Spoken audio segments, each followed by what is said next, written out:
Summer holidays வந்தாச்சு, நம்ம GT Holidays வந்தாச்சு. GT Holidays, South India's #1 travel brand. மார்க்கெட்லயே கம்மி சேதாரத்துல இன்னும் 1% தள்ளுபடி கொடுப்போம். ஓகே, வைரநக கேரட்டுக்கு 5000 தள்ளுபடி கொடுப்போம். தள்ளுபடி திருவிழா நாமக்கல்ல திருச்செங்கோடு மெயின் ரோட் எர்ணாபுரத்துல இருக்கிற ஸ்பைரோ பிரைம் பப்ளிக் ஸ்கூல்ல +2 போர்டு எக்ஸாம்ஸோட சேர்த்து நீட் அண்ட் JEE கோச்சிங்கும் கொடுத்துட்டு இருக்காங்க. இண்டஸ்ட்ரியில நல்ல நண்பர்கள் உங்களுக்கு இருக்காங்க. குறிப்பா விஜய் அவர்கள், அஜித் அவர்கள், சூர்யா அவர்கள். சமீபத்தில் அஜித் அவர்களுடைய மிகப்பெரிய கொண்டாட்டம் ரேசிங். அதுலயும் அந்த சந்தோஷத்துல இணைஞ்சிருக்கும். இப்ப தளபதி அவர்களுடைய அரசியல் அவருடைய பயணத்துல இருக்காங்க. நீங்க அதை பத்தி என்ன நினைக்கிறீங்க? மக்களுக்கு நல்லது செய்யணும்னு நினைக்கிற எல்லாருமே அரசியலில் வரணும். அப்படி ஒரு நல்லது நடக்கிற ஒரு நண்பராக விஜய் எனக்கு தெரியும். சமீபத்தில் விஜய் த்ரிஷா அவங்களோட பேர் பயங்கர ஹிட். பிரசாந்த் சிம்ரன் மேமோட பேர் பயங்கர ஹிட். மாதவன் ஷாலினி எப்பப்பா அது ஆன் ஸ்க்ரீனில் நம்ம பார்க்க போகிறோம் அப்படின்னு வெயிட் பண்ணிட்டு இருக்கோம். இஸ் தேர் எனி மூமெண்ட் நீங்கள் ஷாலினி மேம் சினிமாவை பற்றி மறுபடியும் எனக்கு டிஸ்கஸ் பண்ணது? கஜினி, சிலுன்னு ஒரு காதல், இந்த படங்களும் நீங்கள் ரிஜெக்ட் பண்ணீங்க அப்படின்ட்டு. What is the reasons?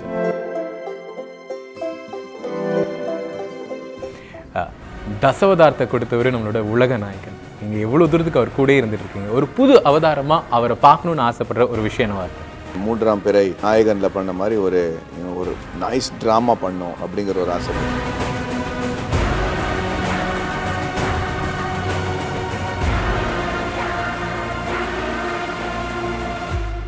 Hi, வணக்கம் and welcome to Nakkheeran studio. நான் ராம்குமார். இன்னைக்கான கான்வர்சேஷன் ரொம்ப இன்ட்ரெஸ்டிங்காக இருக்க போகுது. டெஸ்ட்டுக்காக நம்மளோட ஜாயின் பண்ணியிருக்காங்க Sasi sir, Madhavan sir. Sir வணக்கம். வணக்கம். வணக்கம். உங்களை மீட் பண்ணுறதுல ரொம்ப ரொம்ப சந்தோஷம். It's long wait. இன்னைக்கு ஃபைனலி அப்படிங்கிறதுனால ஹாப்பி சார். ஸோ டெஸ்ட், நிறைய விஷயங்கள் டெஸ்ட் பற்றி பேசலாம். பட் கிரிக்கெட்டுங்கிறதுனால டக்குன்னு எனக்கு ஒரு மூமெண்ட் ஞாபகம் இருக்குது sir. 1999 India vs Pakistan match சென்னையில் நடந்துச்சு. அப்போ பாகிஸ்தான் இந்த மேட்ச் வின் பண்ணிடுச்சு. இப்போ த என்டையர் சென்னை ஸ்டேடியமில் இருக்கக்கூடிய மக்கள்லாம் எந்திரிச்சு ஸ்டாண்டிங் ஓவேஷன் கொடுத்தாங்க. த பெஸ்ட் ஸ்போர்ட்ஸ்மேன்ஷிப் அப்படின்னு எல்லாருமே அதை செலிப்ரேட் பண்ணாங்க. Is there any moment test இல்லை கிரிக்கெட் அப்படின்னு சொன்ன உங்களுக்கு ஞாபகம் வருது? அந்த மேட்ச்சில் நானும் இருந்தேன். Oh super. அந்த மேட்ச்சில் அந்த மேட்ச் ஒரு பெரிய இன்ஸ்பிரேஷன் இந்த படத்துக்கு. ஒரு 9 வயசு குழந்தை அந்த மேட்சை பார்த்துக்கிட்டு இப்படி தோத்துட்டோமே, அந்த பார்த்தீங்கன்னா பாதி பேர் கிளாப் பண்ணிட்டு இருந்தாங்க, பாதி பேர் அழுதுகிட்டு இருந்தாங்க. அதில் ஒரு குழந்தை எனக்கு ஒரு சான்ஸ் இந்த மாதிரி பாகிஸ்தானோட விளாடி இந்தியாவுக்கு ஜெயிக்க வைக்கிற ஒரு சான்ஸ் கிடச்சிதுன்னா நான் அன்றைக்கி என்ன பண்ணுவேன் பாருன்னு சொல்லிட்டு ஒரு சபதம் எடுக்கிற ஒரு பேக் ஸ்டோரி தான் என்னோட கேரக்டர். இந்த படத்தில் அர்ஜுனன் வர கேரக்டரோட பேசிக் மோட்டிவேஷன். சூப்பர். ஸோ இந்த படத்தோட டைட்டில் சீக்வன்ஸே நீங்கள் கேட்டதுனால உங்களுக்கு மட்டும் இது தெரியும். ஆக்சுவலாக நீங்கள் இது ஏன்னா நீங்கள் அந்த டைட்டில் சீக்வன்ஸை பாருங்கள். அந்த டைட்டில் சீக்வன்ஸ் அங்கேருந்து தான் ஸ்டார்ட் ஆகும். ஓகே. 1999 சேப்பாக்கில் அந்த என்ன ஆகுதுன்னு அந்த குழந்தை அங்கே பார்த்துக்கிட்டு இருக்கோம். அந்த குழந்தை பார்த்துக்கிட்டு அப்படியே இந்த படம் ஸ்டார்ட் ஆகும் ஆக்சுவலாக. ஸோ இந்த பாயிண்ட் உங்களுக்காக தான் ஆக்சுவலாக. Thank you sir. Very nice. Very nice sir. So starting ஒரு 6ஓட ஸ்டார்ட் பண்ணியிருக்கோம். மாதவன் சார், சார் ஒரு கிரிக்கெட் அப்படின்னாலே ஒரு இந்தியா vs பாகிஸ்தான் மாதிரி இந்த காம்படிஷன் எப்பவுமே இருக்கணும்னு எதிர்பார்க்குறாங்க. இந்த சினிமாவில் குறிப்பாக ரஜினி சாருக்கு ஒரு கமல் சார் மாதிரி இந்த போட்டி அப்படிங்கிறது லைஃப்ங்கிற இந்த டெஸ்ட்டில் எவ்வளோ இம்பார்ட்டன்ட் நினைக்கிறீங்க சார்? சி பிஸ்கெட்னு ஒரு படம் வந்துச்சு. ஓகே. அந்த படத்தில் படத்தோட ஹீரோ ஒரு குதிரை. அந்த குதிரைக்கு ஃபாஸ்ட்டாக ஓடும். ஆனால் அதோட ஓனர் ரேஸை ஜெயிக்கணும்னா அவன் என்ன பண்ணுவான்னா அந்த குதிரையை இன்னொரு ஃபாஸ்ட்டாக போகிற குதிரையோட லெவலில் கொண்டு 2 பேரும் கண்ணை மீட் பண்ண வைப்பான். அது ஒரு காம்படிஷன் மட்டும் பார்த்தா போதும், என்ன நடந்தாலும் அது ஜெயிச்சே தீரும் அப்படிங்கிற ஒரு ஸ்பிரிட் இருக்கிற அந்த குதிரைக்கு இருக்கும். அதை வச்சு தான் அந்த கதையை பண்ணியிருக்காங்க. படம் பேர் சி பிஸ்கெட். ஐ திங்க் அந்த ஸ்பிரிட் எல்லார்கிட்டையும் இருக்குது. நம்ம சேர்ந்து ஒரே கட்டத்தில் ஒரு விஷயங்கள் சாதிக்க போனால் சில பேர் அதை மற்றவங்களோ பெட்டராக பண்ண முடியுங்கிற எண்ணத்தோடு போவாங்க. சில பேர் நான் பண்ணியே ஆகுங்கிற ஒரு ஆட்டிடியூடோடு போவாங்க. ஸோ என்னை பொறுத்த வரைக்கும் என்னோட மிகப்பெரிய காம்படிஷன் நானே தான். யார்? ஆமாம். ஸோ எனக்கு ஒரு சீன் பண்ணும்போது அடுத்த நாள் இந்த சீன் நான் பெட்டராக பண்ணியிருக்கலாமே அப்படின்னு நினச்சா நான் ஃபெயில். அன்றைக்கி நான் பண்ணும்போது அதோட பெஸ்ட்டாக நான் பண்ண முடியாதுங்கிற லெவலுக்கு நான் என் மைண்டை கொண்டு வரணும். ஸோ ஐ திங்க் அந்த காம்படிஷனுங்கிறது சினிமாவில் ஆர்ட்டில் கொண்டு வரது ரொம்ப கஷ்டம். ஏன்னா no strokes are the same. ஒரு பெயிண்டிங் இன்னொரு பெயிண்டிங்கோட நம்ம கம்பேர் பண்ணி இது பெட்டராக இருக்குன்னு சொல்ல முடியாது. This speaks more to mean தான் சொல்ல முடியுமே தவிர you can't say first second அப்படிங்கிறது. So I think that competition is very important, but who your competitor is far more important for you to determine. நிச்சயமா sir. Freedom to play an ordinary character for extraordinary journey அப்படிங்கும்போது டெஸ்ட்டில் உங்களுடைய character? I've always played characters which are common man who have done uncommon things. So from Karthik to Test. So idhula vande he's a scientist from MIT who has invented an alternative for fossil fuel. ஆனால் அவனுக்கு வந்து சப்போர்ட்டே கிடைக்க மாட்டேங்கிறது. எல்லாமே அதே சேலஞ்சஸில் அவனை வச்சுருக்கிறதுனால அவனுக்கு வந்து அந்த ஒரு ஆதங்கம். நான் பேட்டை வந்து பால் அடிக்கிற ஒரு மனுஷனுக்கு வந்து ஹீரோன்னு சொல்கிறாங்க, அவ்வளோ காசு கொடுக்குறாங்க, நான் நாட்டுக்கும் ஹியூமனிட்டிக்கும் நல்லது செய்கிற ஆசைப்படுறேன், எனக்கு கிடைக்க மாட்டேங்கிறதுங்கிற ஒரு இரிட்டேஷனில் தான் அவன் ஸ்டார்ட் பண்ணுறான். ஆனால் தன்னோட ட்ரீம்ஸை அச்சீவ் பண்ணுறதுக்கு அவன் எப்படி மாறுறான், அந்த டெஸ்ட்டில் சக்ஸஸ்ஃபுல் ஆறானா இல்லையா அப்படிங்கிறது தான் இந்த கதாபாத்திரத்தோட கதை. நிச்சயமாக சார். டெஸ்ட்டோட பிளேயர்ஸ் எல்லாருமே ஆல்ரவுண்டராக இருக்காங்க sir. Along with Madhavan sir, Nayanthara ma'am இருக்காங்க, மிஸ்டர் சித்தார்த் அவர்கள் இருக்காங்க, மிஸ் மீரா ஜாஸ்மின் இருக்காங்க. அப்படிங்கும்போது எல்லாருமே ஒரு ஆல்ரவுண்டராக இருக்காங்க. The best versatile performance. So நீங்கள் கேரக்டரை சூஸ் பண்ணும்போது அந்த ஆர்டிஸ்ட் கிட்ட எதிர்பார்க்கக்கூடிய பேசிக்கான ஒரு குவாலிட்டி இல்லை ரெஸ்பான்சிபிலிட்டி என்னவாக இருக்கும் சார்? It's a very interesting question. I think இப்போ ஒரு டைரக்டராக ஒரு ஃபில்ம் மேக்கராக what do we look for in our actors அப்படின்றது இருக்கு இல்லையா? It's how you see the film. என்னோட stand as a film maker is I see the film through its characters. அது படத்தோட ஸ்க்ரீன் பிளே, அது இது டெக்னிக்கு, ஷூட் பண்ண விதம், அது இதெல்லாம் எதுவுமே இல்லைன்னா கூட ஒரு பிளாக் ஷாட்டில் வந்து ஆக்டர்ஸ், நல்ல ஆக்டர்ஸை அவங்க ப்ளே பண்ண விட்டிங்கன்னா அந்த படம் ஒர்க் ஆகுன்ற நம்பிக்கையில் தான் நான் படம் எடுக்கிறேன். So for me actors are everything. I see the film through the actors. So ஒன்று வந்து அந்த ஸ்கில் ஆக்டிங்ன்றது அந்த we don't concentrate enough, but அந்த the idea of becoming somebody else ன்னு ஒன்று இருக்கு இல்லையா, அது I need. Then second, you need to be extremely professional. I want people who are professional in what they bring in. Not only good, talented மட்டும் இல்லை, அதை எடுத்துன்னு அந்த இடத்துல வந்து ப்ரொஃபஷனலாக பிஹேவ் பண்ணணும். அவங்களும் அந்த ரெஸ்பான்சிபிலிட்டி அண்டர்ஸ்டாண்ட் பண்ணிக்கணும். Exactly. So I want all of them to be story tellers, not just I'm an actor on ஹையர்ன்ற மாதிரி இருக்கக்கூடாது. They should come with that involvement. So அந்த ப்ரொஃபஷனலிசம் இருக்கும். அந்த third most important thing is giving it every thing.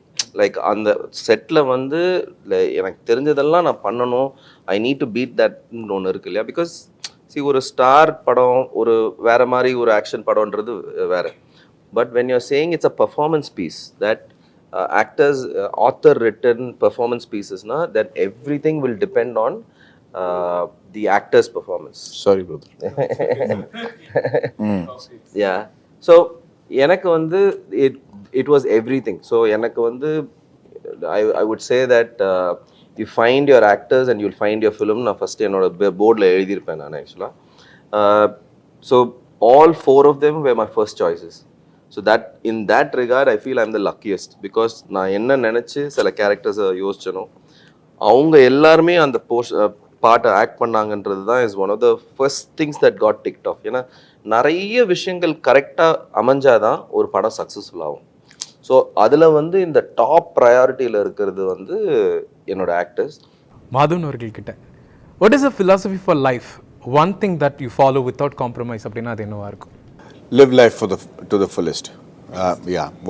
Every day you should at least get a new experience, give somebody a new experience, or meet somebody you want to stay in touch with. அப்படி இந்த மாதிரி இருந்துச்சுன்னா the day is successful. தான். How do you update yourself, sir? Because earlier நீங்கள் வந்து சினிமாவில் ஒரு நடிகராக வந்தீங்க, அப்புறம் வித்தியாசமான கதாபாத்திரங்களை கன்னத்தில் முத்தமிட்டாய், அதுக்கப்புறமா இறுதி சுற்று, ராக்கெட்ரி அப்படின்னு கதாபாத்திரங்களுடைய தேர்வில் கொஞ்சம் வித்தியாசப்படுது. நீங்கள் இப்போ இயக்குனராக பரிமாணம் எடுத்திருக்கீங்க. அப்படிங்கும்போது உங்களை நீங்களே ஆயத்தப்படுத்திக்கிறது, ஒரு புது பரிமாணத்தோட சினிமாவை அப்ரோச் பண்ணுறது அப்படிங்கும்போது பொதுவாக நடிகைங்களாம் வந்து ஃபைட் கிளாஸஸ், டான்ஸ் கிளாஸஸ் போய் அதெல்லாம் வந்து கற்றுப்பாங்க. நடிகனா என்னோட 90% கமிட்மெண்ட் அண்ட் போராட்டம் அண்ட் என்ன சொல்கிறது ப்ரிப்பரேஷன் என்னன்னு கேட்டிங்கன்னா research. So 90% of my acting itself is research. So அதை வந்து நான் ஸ்க்ரீன் முன்னாடி பண்ணுறது வந்து ஒன்லி 10% தான்.